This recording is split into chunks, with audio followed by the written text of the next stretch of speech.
Distinguished Senate President, Mr. President, Distinguished Senator Bola Ahmed Tinubu, GCFR, the Vice President, Distinguished Senator Kashim Shettima, GCON, my dear brother, the Senate President, Distinguished Senator Godswill Akpabio, the Deputy Senate President, Distinguished Senator Barrow Jibrin, CFR, the Deputy Speaker, my dear brother, Right Honorable Ben Kalu, CFR,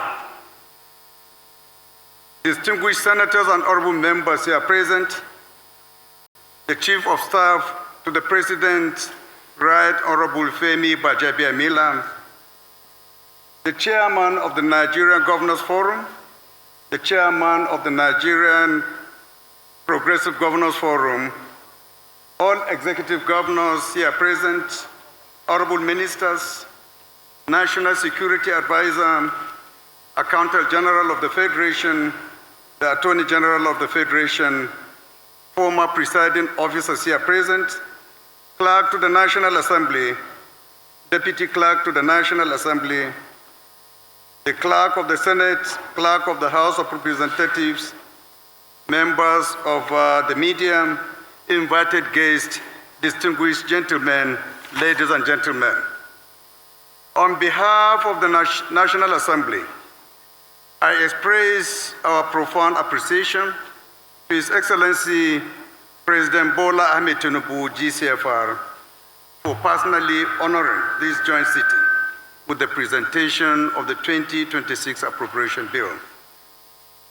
This occasion represents democracy at its strongest. Mr. President, your presence here once again affirms your abiding faith in democratic institutions and your conviction that sustainable national renewal is achieved through partnership rather than proclamation. As we receive the 2026 budget, it is both appropriate and necessary to reflect briefly on the fiscal year now drawing to a close. The story of 2025 is one of regained stability, renewed confidence, and steady progress. It is the story of an economy that has weathered a period of adjustment and is now firmly repositioning itself for sustained expansion. At the same time, 2025 has also offered important lessons. The year unfolded against the backdrop of challenging global conditions and fiscal headwinds. Some budget assumptions, particularly regarding crude oil prices and exchange rates, proved overly optimistic amid volatility in the international oil market. The sharp fluctuations in crude prices and external shocks tested projections and underscored the vulnerability of oil-dependent revenues. Mr. President, rather than weakening the reform agenda, these challenges strengthen it. They reinforce the urgency of realism in budgeting, discipline in execution, and diversification in revenue planning.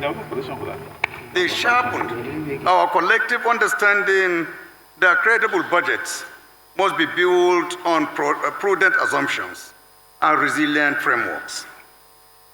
The gains of 2025 must be understood not as an end in themselves, but as the foundation for a more deliberate, realistic, and result-oriented 2026 budget. According to the National Bureau of Statistics, Nigeria recorded positive growth throughout the year, with real GDP growth approaching 4%, placing the country among the strongest performing large economies in sub-Saharan Africa. Mr. President, distinguished honorable colleagues, over recent months, inflationary pressures have significantly eased. Following the rebasing of the Consumer Price Index, headline inflation has trended downwards, while food inflation has decreased due to improved agricultural output targeted interventions, and more stable supply chains. External indicators have also strengthened. Central bank data confirms improved foreign exchange reserves, resilient remittance inflows, rising export receipts, and a greater coherence in the foreign exchange market. The World Bank and the IMF recognize this development as evidence of restored macroeconomic credibility and more solid foundations for medium-term growth. Mr. President, distinguished colleagues, the challenge before us now is not whether reform is working, but how decisively its benefits can be consolidated and broadened. If 2025 was a year of adjustment and learning, 2026 must be a year of fulfillment. Growth must increasingly translate into jobs, higher incomes, and expanded opportunity. Fiscal discipline must continue to deliver fairness, efficiency, and visible impact. Above all, the 2026 budget must be grounded in credible targets, realistic assumptions, and disciplined implementations. This is where there is strong optimism across this chamber that 2026 will be different, not only in intent, but in outcomes.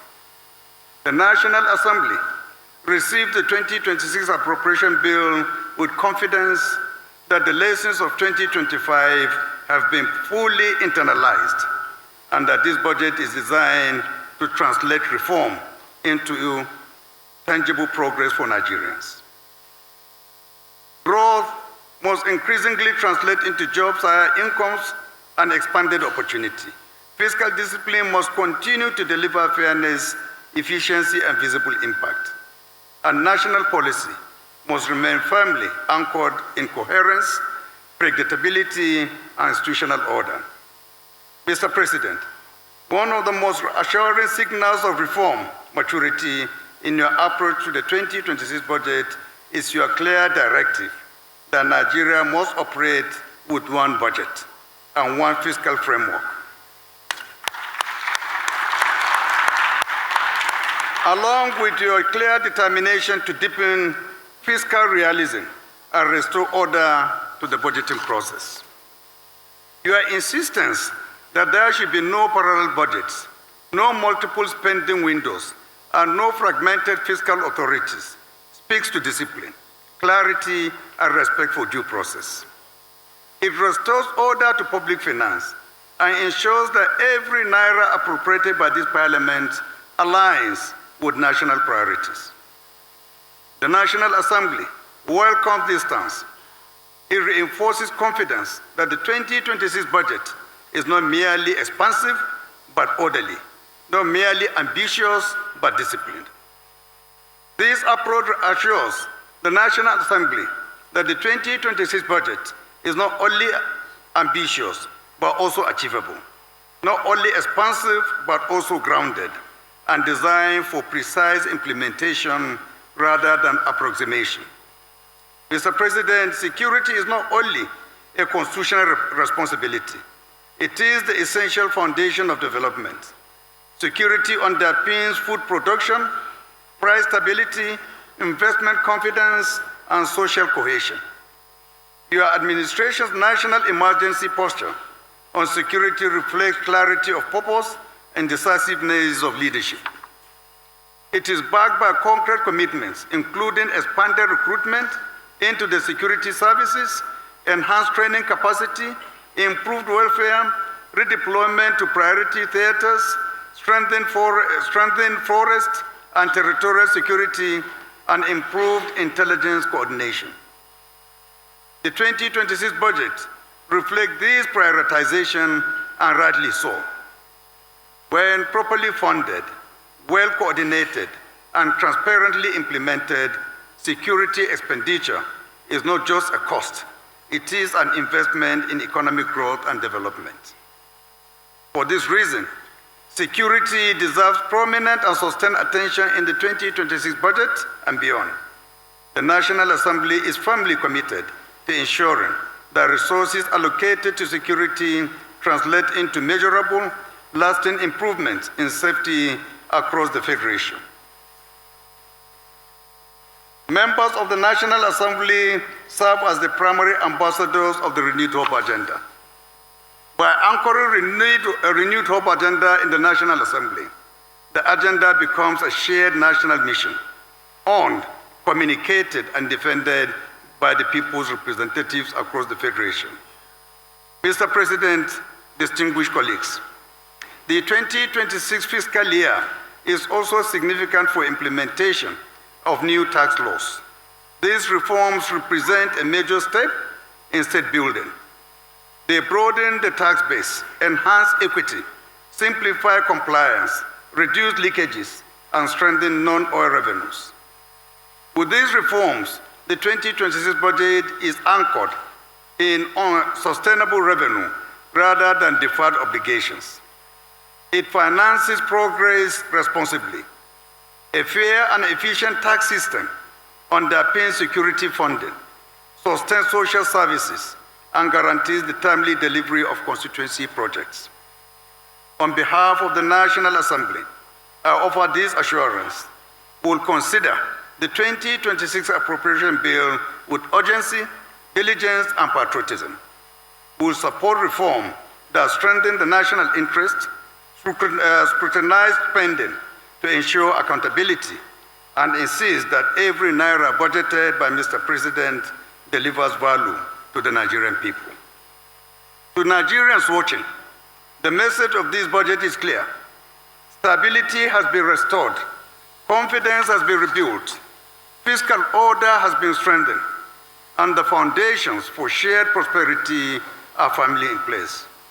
In closing, I thank His Excellency President Bola Ahmed Tinubu GCFR for his leadership, foresight, and abiding trust in democratic institutions.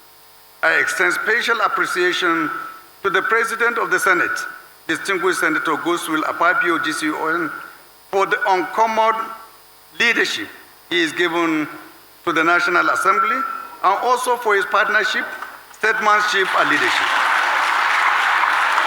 I thank all distinguished senators, honorable members of the House of Representatives, for your dedication, sacrifice, and patriotism in service to our nation. I also extend my gratitude to everyone across government and society who contributes daily to governance and national service. Thank you all.